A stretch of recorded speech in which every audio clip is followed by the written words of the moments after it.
Today we're going to talk about queer pagan books, of which there are a great number these days, which is very encouraging and exciting.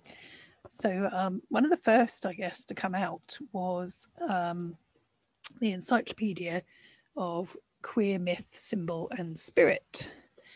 And the subtitle of this book is Covering Gay, Lesbian, Bisexual and Transgender Law. And it was edited by Randy P. Connor, David Hatfield Sparks and Maria Sparks. And you might recognise the picture on the back of the cover by Paul Rucker, which I was very lucky to be able to use for the cover of my book,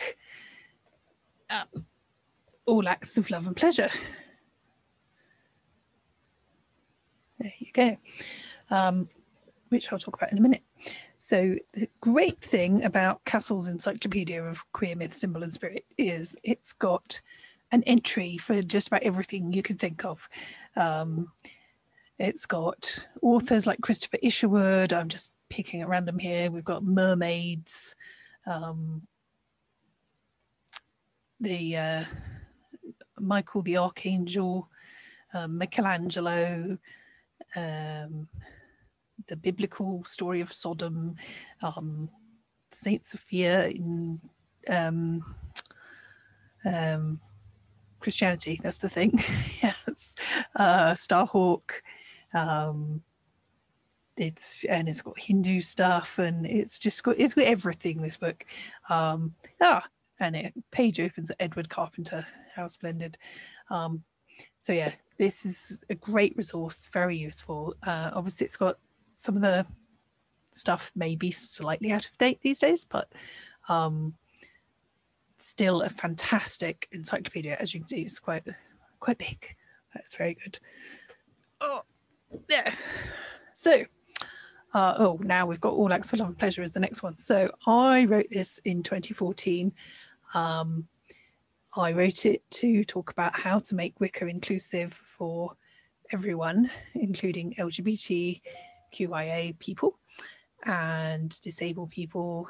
And when I wrote this, I was a tiny bit naive and I didn't realise that actually Wicca can be excluding of people of colour as well. So I didn't actually discuss that.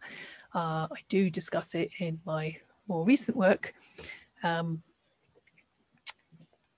Dark Mirror, The Inner Work of Witchcraft, and The Night Journey, which is the follow-up book to that. So in All Acts of Love and Pleasure, which is what we were originally talking about, we have got The Nature of Truth, Wicca and Science, the environment, different deity archetypes that you can work with. Myself, I'm a polytheist, so hopefully that comes across in the book. Also talk about cultural appropriation, queer spirituality, obviously, making Wicca inclusive, some of the key concepts of Wicca like balance and harmony, cyclicity, reciprocity, yeah, so there's quite a lot in here. I think that this is a good primer for anybody who wants to deepen their appreciation of the craft of Wicca. It's, the whole point of inclusive Wicca is that it includes queer people and heterosexuals, so that we can all work together, because I'm bisexual and it makes sense to me to be able to work with people of all genders. So that was the motivation for writing that book. And then followed up in, this is the second edition of Dark Mirror. I don't actually have a physical copy of The Night Journey on me right now. But in Dark Mirror, I've sought to expand on the work in All Acts of Love and Pleasure to talk more about polarity and fertility and what those mean in relation to making Wicca more inclusive. And I also talk about different spiritual techniques and really talking about the inner work of witchcraft. So how we go about transforming the inner self using various different techniques. So on to other people's books. So most recent book that I've read is the very excellent Outside the Charm Circle by Misha Maudlin. This is so good. It would make an excellent kind of companion volume to my stuff, in that Misha explains gender theory really, really clearly in here, and queer theory, and how that relates to magic. And I've kind of sort of taken that for granted. So Misha's work is super important to understand and create a grounding for queer spirituality and magic. And they've done a really good job of explaining for people who don't necessarily know all the terminology. So yeah, highly recommended. Next in my pile, this is actually on my to read list because I haven't read it yet, Matt Aurin's Psychic Witch. And I'm including this on the list because Matt is gay, and so I'm sure that he's written it from an inclusive perspective, and it's been getting rave reviews all over the place. So I promise to read your book, Matt. But yeah, it's really good. Lots of people have been recommending that. Next in the pile, we have Gender and Transgender in Modern Paganism. And this is a compilation of articles. I think it came out in 2013, and it was in response to the whole transgender controversy at Pantheacon. There's some really good essays in here. Very helpful book. I like compilation type books because you get lots of different perspectives, which is exciting. I have to warn you that there is an article in order to present the full spectrum of opinion on this matter. There is an article by Ruth Barrett in here, which nearly made me want to throw the book across the room. But I promise you, the rest of the articles are by trans affirming people. For example, Sarah Thompson, the Janet Farrow and Gavin Bone. There's a lovely article from them. Helix is in here, Fox Fetch, Raven Caldera's in here, Teethorn Coil, Snapshots, Musings on Polarity and Flow. So yeah, there's some really good stuff in here, and it's lots of trans affirming articles. Very good. Then we have a collection of trans mythology by P. Sufinus Furius Lupus. I don't know if you can see the picture there. This is a collection of poetry by P. Sufinus Furius Lupus. And it could be used in ritual, and very beautiful book of poetry. Then we have Queer Paganism, a spirituality that embraces all identities by Joe Green. Now, I met Joe at Witchfest in London in 2015, I think. And they've produced this book. It's got some great ideas in it. It's really nice ideas for setting up your altar and doing ritual and how to view the 4 elements and stuff. So definitely recommend that one. And then older book here. I think I kind of dipped into this one, so I don't know that I can say much about it. And it's a very long time since I read it, but The Path of the Green Man by Michael Thomas Ford. So specifically a gay witchcraft book, not aimed at me clearly because I am not a gay man, but yeah, sure there's some useful ideas in there. Then we have, this is another one I haven't actually got around to, Queer Deity Sacred Slut by Al Head. You can order this directly from the author, I believe. Yes, talking about being bisexual and genderqueer. And there's like poetry and essays, and it's really compilation of all different writings. And it's really helpful. So that's that one. Okay, now one of my favourite books on non-binary witchcraft, Casting a Queer Circle by Thistam and I. Really good, outlines their concept of the spectrum gate mysteries and how we can make the circle completely non-binary and move away from gendered roles in ritual and move towards roles that actually suit people based on their actual talents and not just kind of, right, you've got pointy bits, so you've got to do this.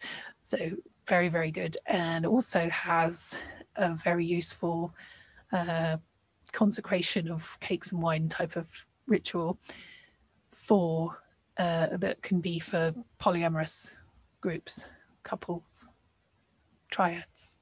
So yeah, very helpful, and I really love this book. I was just kind of going yes, yes, yes all the way through because it's really, really good.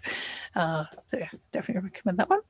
Now I know some people don't like to include kink in queerness, but there is a lot of queer and gay kink in here, so I'm going to include Leatherfolk by Mark Thompson, which is a fascinating book, and you know, some of it might squeak you out, but it's a really good book. Talks about safe practices for kink and you know, consent in kink, and it talks about the history of kink, and it's just absolutely fascinating, and I was very nerdy about the whole book. It's very good. And then also I recently added to my collection and not started yet, The Mighty Dead by Christopher Pinchak. And obviously I'm including this because Christopher Pinchak is gay, and so it's not specifically queer, but it's about the Mighty Dead. And I would be very surprised if we didn't include queer ancestors in here, which is very helpful. Checks index.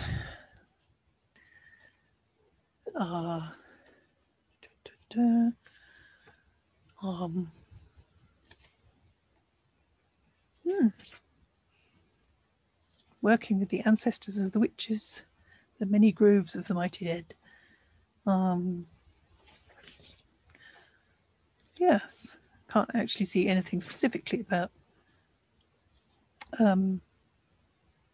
Yes, nothing specifically about queer ancestors here, but there's lots of stuff you could do to connect with queer ancestors from this book, because it's got good exercises, and yeah, it's just very, very thorough, which is very good. Now, also wanted to bring your attention to a couple of other books, which I couldn't find immediately. So let me see if I can do a screen share at this point. Here we go.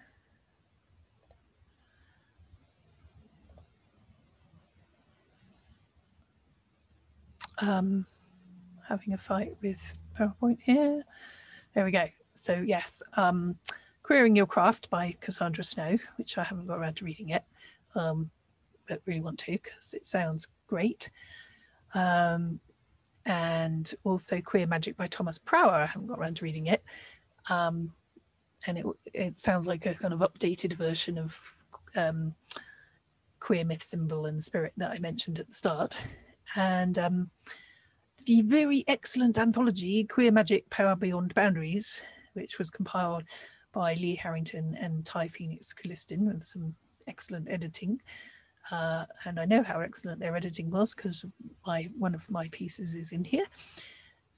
There's some fantastic stuff in this anthology. It is really helpful. You know, there's a piece from Alden Knight about the transgender rite of elevation. There's a thing about queering the four elements. There's a thing about queering the wheel of the year. I've got my piece is an inclusive Wicca manifesto, which talks about all the ways in which we can make Wicca inclusive. There's just some really great pieces in this anthology. Super highly recommended, and not just because I'm in it. It really is very good. So yeah, please do check that out. and also my very own Dark Mirror, The Inner Work of Witchcraft, and The Night Journey, Witchcraft as Transformation. Now, in The Night Journey, there's all the anti-racist stuff that I kind of missed out of All Acts of Love and Pleasure. There's also a lot of, I talk about rites of passage, including transgender transition as a rite of passage. And in the first, so the second book focuses more on kind of leadership and creating safe space in your coven and working with some of the more liminal powers that exist. And the first book is, hey, let's stop along the way and smell the flowers and look at all different spiritual techniques of embodied spirituality. And there's also a whole guide to deepening your work in the circle and getting in contact with your inner processes and making your craft your own and being creative within the circle space. And these are available from the Doreen Valiente Foundation shop, and they're also available on all the usual online retailers. But if you can buy directly from the Doreen Valiente Foundation, then that will help them. So please do, because it's a very worthy organization. Okay, that's all I got for you. Thanks for watching, and do check out the blog post that accompanies this video, because there is a list of all the books that I've waved at you, and there's also lots more books that I've listed. In the video, I've obviously just shown you the ones that I actually own, and on the blog post there is an ever-growing list of more books that you can read on lots of different topics related to paganism. So please do check it out, and I'll see you next time. Bless and be.